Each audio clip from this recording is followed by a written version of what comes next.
I thought I pretty much had the perfect setup for a poor man's cover call on Nvidia. But then the stock did what a lot of volatile stocks did. A simple poor man's cover call in a company like Nvidia has all of a sudden got to be a little bit complicated. In this video, I'm going to show you exactly how I set up my poor man's cover calls. And I gotta warn you, it's not what you're seeing on YouTube. Unlike many YouTubers, I don't believe you should sell your short near-term call options based on delta. So I'm going to give you the secret to my strategy to help you trade poor man's cover calls more profitably.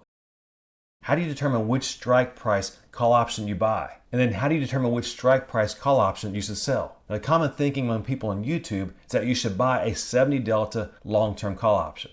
And I actually agree with that. But the real mystery and the real misconception I see on YouTube is at what strike price you sell the near-term call option at. Now, the common idea is that you sell between a 20 and 35 delta. And typically it's around a 30 delta. But I absolutely disagree with that. And let me give you an illustration to help you understand why I disagree with that. I'm going to use a driving analogy as you see here. Let's first go with the theory that you should sell a certain delta near-term call option. And for ease sake, I'm just going to stick with the 30 delta. So a lot of people say you should sell the 30 to 60 day 30 delta call option against your long leaps call option that you own. And I do agree with the days to expiration. I think 30 to 60 days is the ideal sweet spot for selling that call option. But what I don't agree with is the delta they say you should sell it at. For example, let's say the 30 delta would mean you're selling the 120 strike price call option. My question is, why are you selling that 120 strike price call option? Is it blindly based on the delta? Well, in many cases, the answer is yes. And I think trading blind is a bad idea. I would rather trade in such a way that I have the market on my side. See, the market doesn't care what delta is. And another problem with delta is that it changes every second of every day. So what's something that doesn't change every second of every day? Well, it's support and resistance. Let's say, for example, you wanted to cross the road. Where should you cross the road at? Should you cross the road where there's a speed bump to maybe slow cars down? Or should you cross the road where there's a stop sign that requires cars to stop? Now, personally, I want to cross the road at the stop sign where cars are required to stop. To me, that much of a difference is the same as when you sell a call option based on delta or sell a call option based on resistance. You see, if you're selling a call option here at the 120 strike price that's based on delta, there's nothing really in place that would hinder the stock from going past that 120 strike price. You see, that delta, although it started out at 30, it may change on day one to 35,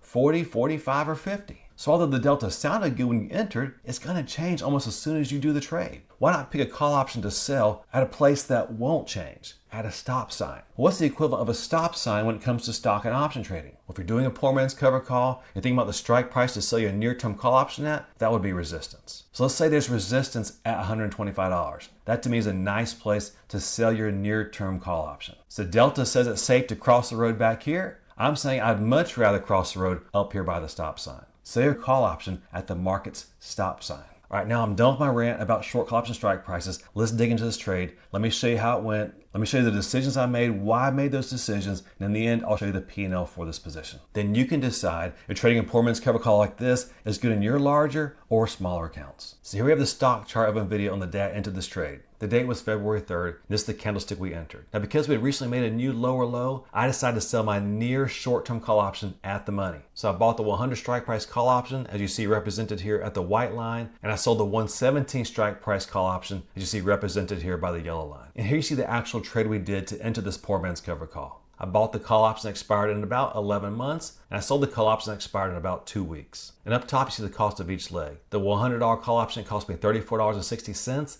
and the 117 near-term call option that expired in 2 weeks is $6.72. So overall, to enter this position, it cost me $27.88. Or if you do the math, it cost me $2,788. Now at the time I entered this cover call, if we had bought 100 shares worth, it would cost me about $11,500 to do a rich man's cover call, or a typical cover call. So by doing a poor man's cover call as compared to doing a rich man's cover call or just a typical cover call, I was able to save $8,700 out of pocket. At this point, I was all set. I was ready to go. I was ready for an easy, profitable poor man's cover call on Nvidia. But Nvidia had other plans. So I'm going to fast forward the chart here to the next day I did the next trade. Nvidia immediately took off and went up over 13% over the next couple of days. So here's the adjustment I did. 7 days after I entered this poor man cover call, I rolled the short near-term call option. With the Nvidia trading for around $130 per share, I bought to close the Nvidia February 21st 117 call option. And I paid for that by selling the March 21st $122 call option. And I didn't get much. I got a nickel per share. So I got $5 minus commission. So I really didn't pocket that much money at all. But I was able to roll my strike price up by $5.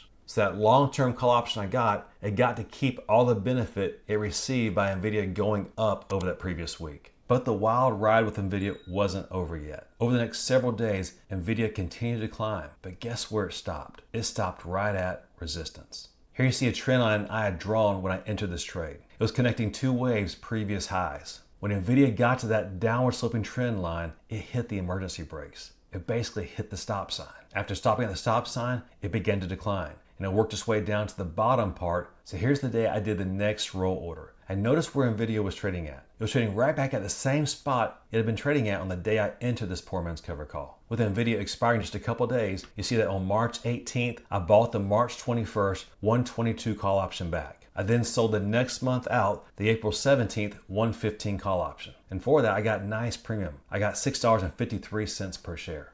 So now my strike price is right here at this yellow line you see here. And there are a couple of reasons why I sold it at the money. The first one is that Nvidia was now in a downtrend. Notice that it made 3 new lower highs. It made a lower high here, another one here, another one the day before I did this trade. And then looking at the lows, notice that about a week before I did this trade, it made a new lower low. So overall, Nvidia was definitely in a downtrend on this daily chart. Now, if I wanted to sell this at resistance, I would have sold it right up here at 122. With Nvidia in an obvious downtrend and having recently made a new lower high, I decided to be more aggressive, collect more premium because I feel like Nvidia might continue to go down. And that's pretty much what happened. Not exactly, but kind of close. Notice as I fast forward the charts here that Nvidia went back up, retested that same area for resistance, and resistance held. It then declined more and found its way to the bottom of the trading channel and kind of hung out there for a few days. Here's where the chart was on the next day I rolled the short near-term call option. Nvidia had declined to the very bottom of this downward sloping trading channel that it had been in. It was trading for around $97 per share. I didn't want to sell it right at the money because I realized we were at the bottom part of a downward sloping trading channel. So I felt pretty strong that Nvidia probably would have some kind of bounce. So where to bounce to? Where we have resistance right in here, and that's why I decided to sell that short near-term call option. Here's the trade I did. I bought to close the April 17th 115 call, and I sold to open the May 16th 105 call. And for that, we got $4.20 per share. Now, to be honest with you, at this point, I was thinking, did I make a mistake here? Because notice what's going on with this chart.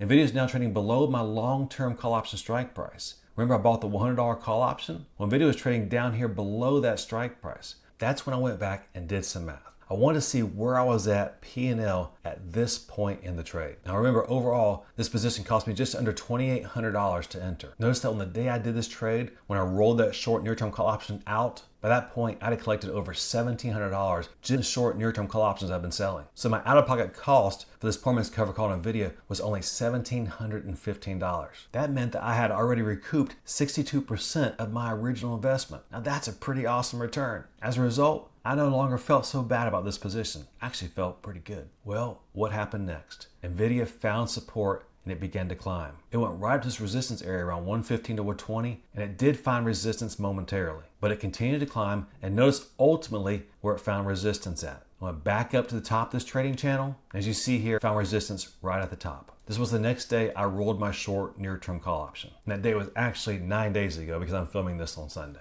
But notice what's happened here. Remember I told you about support and resistance? Notice what's happened to our support and resistance. Now up to this point, it's still honoring this downward sloping trading channel. So it's still in a downtrend on this daily chart. But notice what's happened as far as support and resistance. It did pretty much find support at the bottom of that trading channel. And then came up and found resistance at a previous resistance area. This area right in here that served as support and resistance for it, well, it found resistance almost to the penny in that area. And then came back down and retested this area down here at the bottom of the trading channel. And it found support there. But here's what I noticed when it did that. In finding support there, it made a new higher low. So my brain's thinking, okay, are we switching direction? We're obviously in a downtrend up here, but this new higher low, did that mean we're switching direction? Well, that new higher low made me switch my thinking to more of a neutral stance on the stock. Now it's confirmed about a week and a half later when Nvidia came back up to that previous resistance area. Notice what happened when it got to that stop sign. It stopped. It stopped there for 1, 2, 3, 4,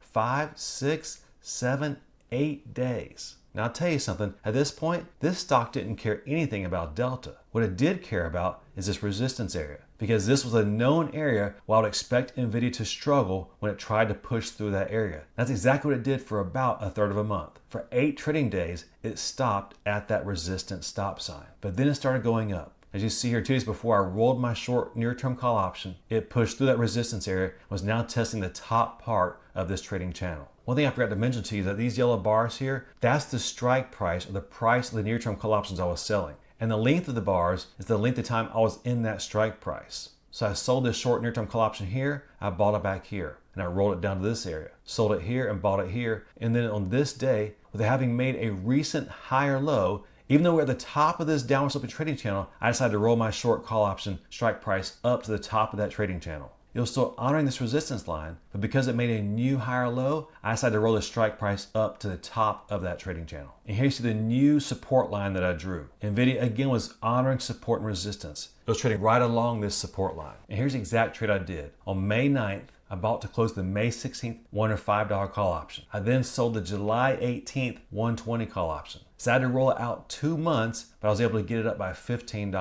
Now, if I hadn't done anything else, that would have cost me to roll that call option, which I would have been okay with because remember, I gained value on that long $100 strike price call option that I owned. But I didn't want to do it for debit. We're an option trader. We kind of like have superpowers. So I wanted to use my superpowers to help adjust this position and do it for overall credit. When I bought that May 105 call option back, it cost $13.16 as you see here. If I just sold the July 120 option, I would have only got $9.13. That would have meant that I was out of pocket $4.03 per share, or just over $400. Well, I didn't want that. Since I had position sizing available to add to this Nvidia position, I decided to sell a new bullish put credit spread against Nvidia to help fund rolling this short near-term call option up and out for a credit. So I sold the 110 put option and I bought the 90 put option for protection. So overall, I was able to do this trade for a net credit of $38 minus commission. I got my short near-term call option up from 105 all the way up to 120, but I did have to go out 2 months. So was that a good move? Well, this story is still unfolding, but I will fast forward to today so you can see where the chart is as of today. You see, I suspected that Nvidia was switching trends here, and that's why I was so aggressive in rolling that short near-term call option up. That's exactly what's happened with Nvidia. It pushed through that downward sloping trading channel, and Nvidia proved that it was reversing its trend. It gave me a hint right here, and I listened to that hint.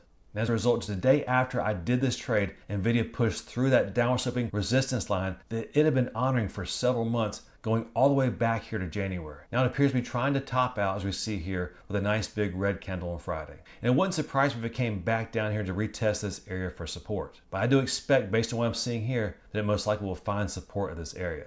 But we do have a wild card, and that wild card is right up here. You see, on May 28th, or in about 10 days from now, it's supposed to announce earnings. So at that point, all bets are off. It could blow through multiple areas of support and resistance, but I like where I'm positioned at this point. Now I'll share with you the details of this overall poor man's cover call in Nvidia. I think it's a nice one for you to look at because it was pretty challenging. As you saw, the stock went way up and way down. It went all over the place. So that's really a true test of a strategy, is how does it perform when it's under stress? Well, for this screenshot, I've taken out the put options that I sold. I'm only going to show you the long call option I bought and the short call options I've been selling and rolling. And here's where this position stands. Net on just the call options, I've collected just over $1,745 in this position. And remember, the position cost me $2,790 to enter. So we've collected a lot of premium in this position, and we more than half have it paid for. So overall, I'm pretty happy with that. Now let's compare our poor man's cover call against just the stock price appreciation. And I've plugged some numbers in here. I said, what would happen if the short near-term call option we sold that expires in July, what if it expired today? Where would this position be at? So I took the price that my long-term call option is currently selling for and plugged it up here. That's $43.73.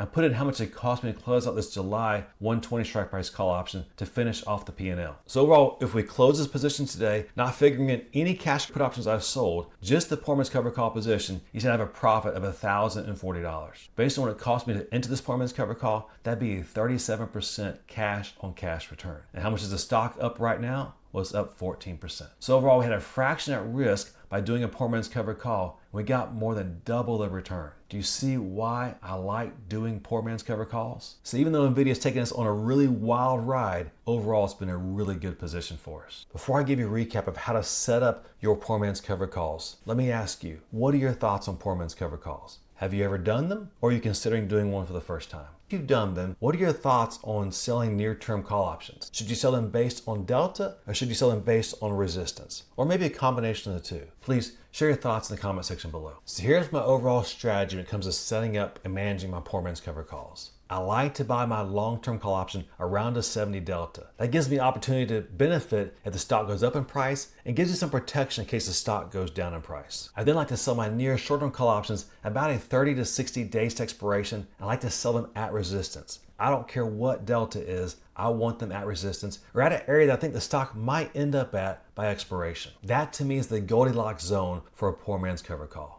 And then if that short near-term call option goes in the money and I have position sizing available, I'll sell cash put options or bullish put credit spreads to help fund rolling that short near-term call option up as I roll it out in time. If you'd like to get the Excel spreadsheet snapshot of where we're at on this position as of the date I'm filming this video, please check out my Patreon down the link below. I'll make it available to all free and paid members. As you see here, Andy, a YouTube viewer, recently asked me how to deal with the poor man's cover call that had gone deep in the money on him in Palantir. If you'd like to see how I handle a situation like that with a short near-term call options going deep in the money of my poor man's cover call, check out the video at the link above and the description below entitled How to Adjust a Poor Man's Cover Call. Until next time, happy investing, and we'll see you again soon.